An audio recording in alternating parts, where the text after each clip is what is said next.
اللہ وبرکاتہ. آواز آ رہی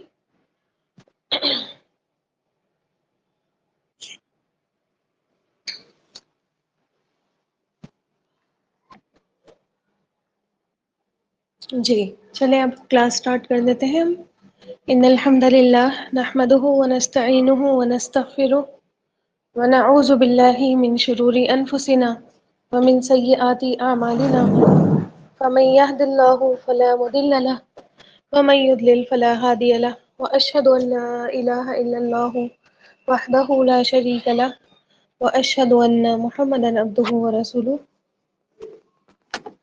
فإن خير الحديث كتاب الله وخير الهدي هدي محمد صلى الله عليه وسلم وشر الأمور محدثاتها وكل محدثة بدعة وكل بدعة ضلالة وكل ضلالة في النار. فأعوذ بالله من الشيطان الرجيم. بسم الله الرحمن الرحيم. رب اشرح لي صدري ويسر لي أمري واحلل عقدة من لساني يفقهوا قولي. اللهم أرنا الحق حقا وارزقنا اتباعه وأرنا الباطل باطلا وارزقنا اجتنابه يا رب العالمين. اللهم ثبتنا عند الموت بلا إله إلا الله. آمین یا رب العالمین. جی تو کل الحمدللہ ہم نے حضرت عمر رضی اللہ عنہ کی مدینہ ہجرت کے بعد مواخات دیکھی کہ کس طرح سے اللہ کے نبی صلی اللہ علیہ وسلم نے ان کا بھائی چارہ انصار صحابی سے کروایا. پھر اس کے بعد ہم نے دیکھی کہ کس طرح سے جو ہے حضرت عمر رضی اللہ تعالیٰ عنہ کی مدنی زندگی تھی، اور حضرت عبداللہ بن مسعود رضی اللہ تعالیٰ عنہ کہتے ہیں کہ حضرت عمر کا مدینہ جانا اسلام کے لیے زبردست سپورٹ ثابت ہوا. جیسے مکی دور میں ان کا اسلام لانا زبردست سپورٹ ثابت ہوا تھا، اسی طرح ان کا مدینہ جانا جو ہے اسلام کے لیے زبردست سپورٹ ثابت ہوا. پھر ہم نے دیکھا کہ حضرت عمر رضی اللہ تعالیٰ عنہ جو ڈے ون سے جو غزوات ہوئے ہیں، جو مشن اللہ کے نبی صلی اللہ علیہ وسلم نے بھیجے ہیں، ان تمام میں ہی انہوں نے شرکت کی. اور بہت خاص ان کا رول رہا، جس میں سے ہم نے جنگ بدر پڑھی، اور جنگ بدر میں ہم نے دیکھا کہ اپنے ہی ایک ماموں کو انہوں نے اپنے ہاتھوں سے قتل کر دیا تھا. پھر اس کے بعد انہوں نے ان کے جو غلام تھے وہ بھی کیا ہوا، وہ بھی جو ہے سب سے پہلے شہادت پانے والوں میں سے بن گئے جنگ بدر میں. یعنی کہ ان کے غلام بھی جو ہے اللہ تعالیٰ یہ حضرت عمر نے اتنے اچھے سے ٹرین کر رکھے تھے کہ ایمان کے بالکل اعلیٰ لیول پر تھے. پھر آپ دیکھیں کہ جو گرفتار ہو کر آئے تھے قیدی، ان کے بارے میں بھی حضرت عمر کی جو رائے تھی اللہ تعالیٰ نے اس کو بہت زیادہ پسند کیا. پھر ہم نے غزوہ احد میں دیکھا کہ کس طرح سے حضرت عمر رضی اللہ تعالیٰ عنہ مایوس ہو گئے تھے نا، اور اللہ کے نبی صلی اللہ علیہ وسلم سے اتنی زیادہ محبت کرتے تھے کہ جب ان کی شہادت کی افواہ اڑی آپ صلی اللہ علیہ وسلم کی تو کتنا زیادہ غمگین ہو گئے. پھر ہم نے یہ دیکھا کہ آپ صلی اللہ علیہ وسلم کی جب وہ افواہ جو ہے وہ غلط ثابت ہوئی، اور آپ صلی اللہ علیہ وسلم سب کو پکارنے لگے، تو سارے کے سارے آپ صلی اللہ علیہ وسلم کے پاس جمع ہو گئے. اور ابو سفیان جو ابھی مسلمان نہیں ہوئے تھے، انہوں نے جو ہے للکارا ان کو، اور حضرت عمر نے ان کو بہت کرارا سا جواب دیا. ٹھیک ہے. پھر ہم نے دیکھا کہ اسی سال یعنی کہ 3 ہجری غزوہ احد جس سال ہوئی تھی، اسی سال حضرت عمر نے اپنی بیٹی حضرت حفصہ رضی اللہ تعالیٰ عنہا جو ان کے شوہر خنیس بن حذافہ کی وائف تھی، جو جنگ احد میں زخم لگنے سے فوت ہو گئے تھے، تو حضرت عمر نے ان کا نکاح جو ہے آپ صلی اللہ علیہ وسلم سے کروایا، اور آپ صلی اللہ علیہ وسلم کے سسر ہونے کا شرف حاصل کیا. پھر ہم نے دیکھا کہ غزوہ خندق ہم نے دیکھی کہ حضرت عمر کو اللہ کے نبی صلی اللہ علیہ وسلم نے بڑے بڑے صحابہ اکرام کو خندق کے چپے چپے پر اپوائنٹ کیا تھا. اسی میں حضرت عمر کی بھی ایک جگہ تھی جہاں پہ آج مسجد عمر بنی ہوئی ہے. ٹھیک. پھر ہم نے بیعت رضوان دیکھی، اور بیعت رضوان ہی ہماری چل رہی تھی. ٹھیک ہے. اور اس میں نے آپ کو بتایا کہ کس طرح 6 ہجری میں آپ صلی اللہ علیہ وسلم عمرے کی نیت سے نکلے تھے، لیکن جو ہے وہ مکہ والوں نے عمرہ کرنے نہیں دیا.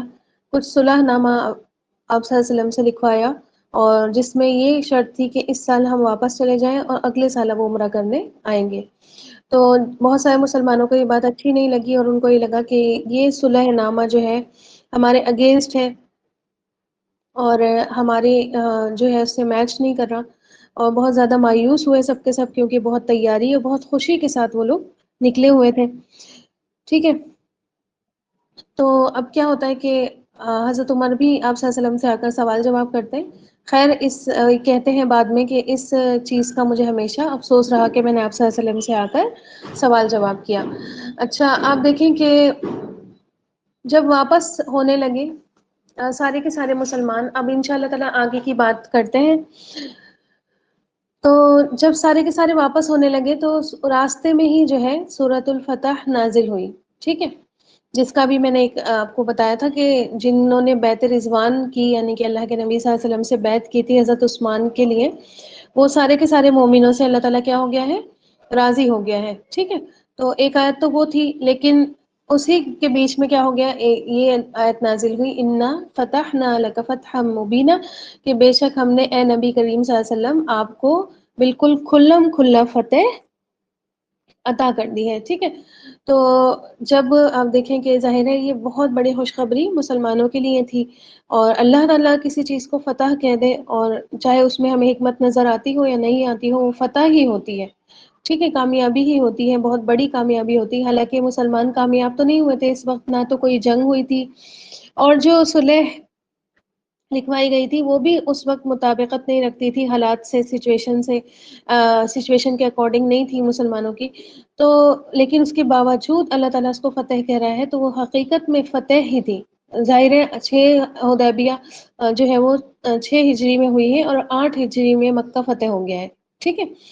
تو ایک طرح سے یہ حدیبیہ کی صلح ہی مسلمانوں کے لیے بہت بڑی فتح ثابت ہوئی. اور آپ صلی اللہ علیہ وسلم نے سب سے پہلے یہ ارشاد کس کو سنایا، حضرت عمر کو سنایا، خاص طور پر سنایا. اور آپ دیکھیں کہ سورہ کی جو آخری آیت ہے، کافی لمبی آیت ہے، آپ لوگ پڑھیے گا، بہت پیاری آیت ہے. اس میں وما محمد الا رسول ہے نا، اور کہ محمد رسول اللہ، اس طرح سے کچھ وہ آیت ہے، اور وہاں سے شروع ہو کر وہ والذین معہ اشداء علی الکفار، ابھی میں نے آپ کو بتایا نا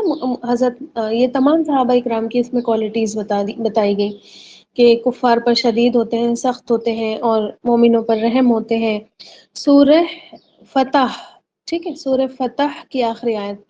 خاص طور پر یہ آیت جو اجراً عظیمہ پر ختم ہوئی، کہ ان کے لیے جو ایمان لاتے ہیں، عمل صالح کرتے ہیں، ہر حال میں ڈٹے رہتے ہیں،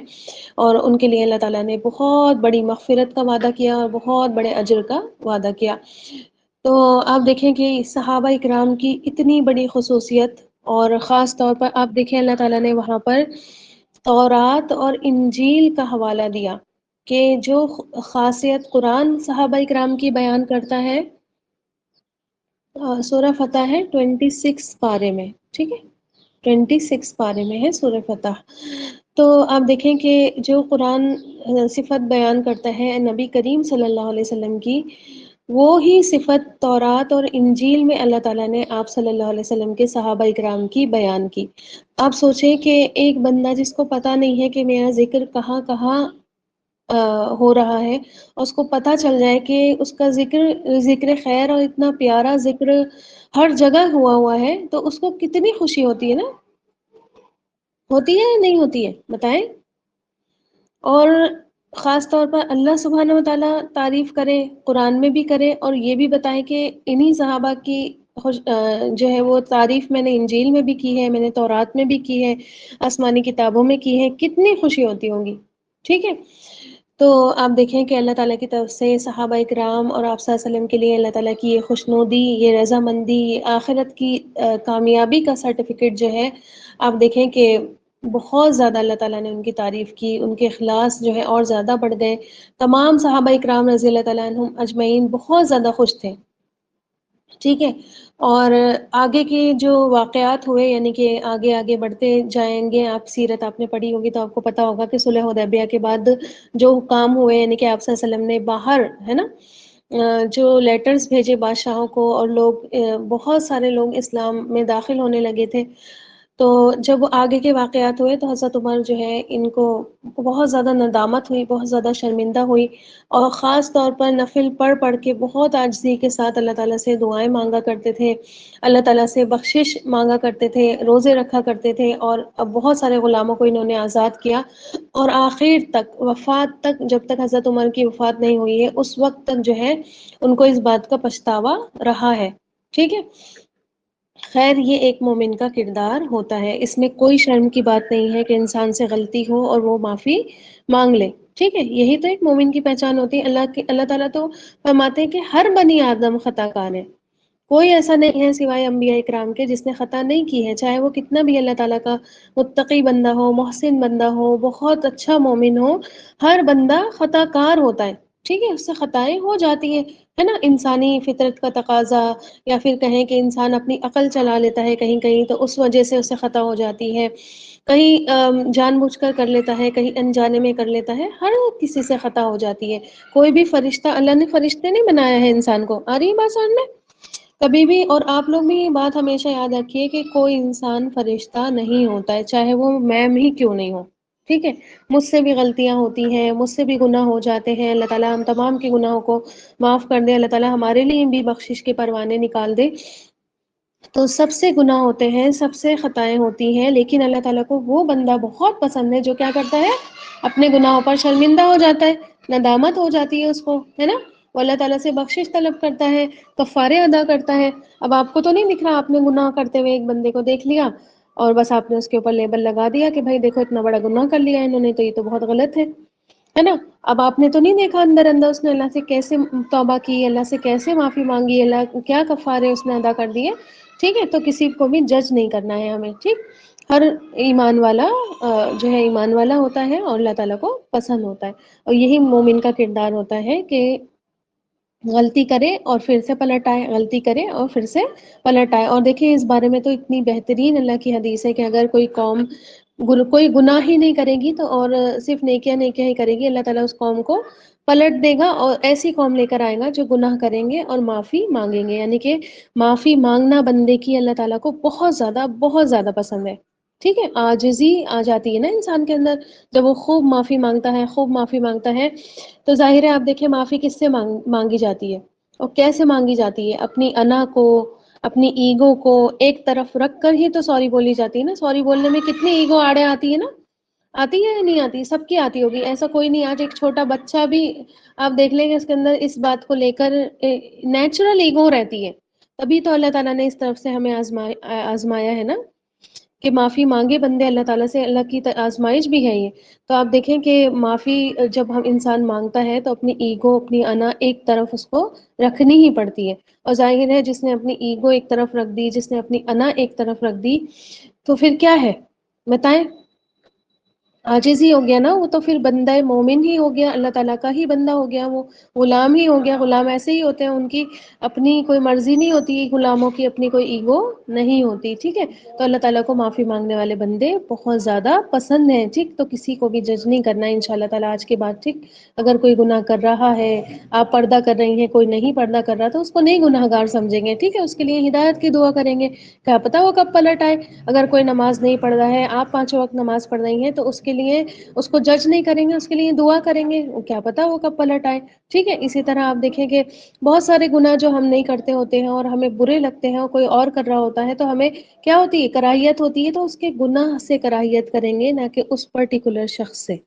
ہمیں حکم ہے کہ ہم اس کے لیے سیدھے راستے کی جو ہے وہ دعا کریں، نہ کہ اس کے بارے میں ہم جج کرتے پھریں اور دوسروں کو اس کے گناہوں کے بارے میں بتاتے رہیں، ٹھیک ہے، انشاءاللہ تعالی، چاہے وہ میں ہی کیوں نہیں ہوں، آگے بات سمجھ میں؟ خیر اچھا، آپ دیکھیں کہ یہ حضرت عمر رضی اللہ تعالیٰ عنہ نے ثابت کر کے دکھایا کہ وہ ایک بندہ مومن ہی ہے، ٹھیک، پھر آپ دیکھیں کہ دیکھا جائے تو سچ یہ ہے کہ حضرت عمر جو ہے آپ صلی اللہ علیہ وسلم کی ایک تلوار کی طرح تھے، ہے نا، آپ صلی اللہ علیہ وسلم جب چاہتے تھے اس تلوار کو بے نیام کرتے تھے اور جب چاہتے تھے اپنے نیام میں رکھ لیتے تھے، اور مدینہ میں حضرت عمر رضی اللہ تعالیٰ عنہ نے ثابت کر کے دکھایا کہ وہ سچ میں ہی آپ صلی اللہ علیہ وسلم کے اور جو ہے وہ مسلمانوں کے انتہائی خیر خواہ ہیں۔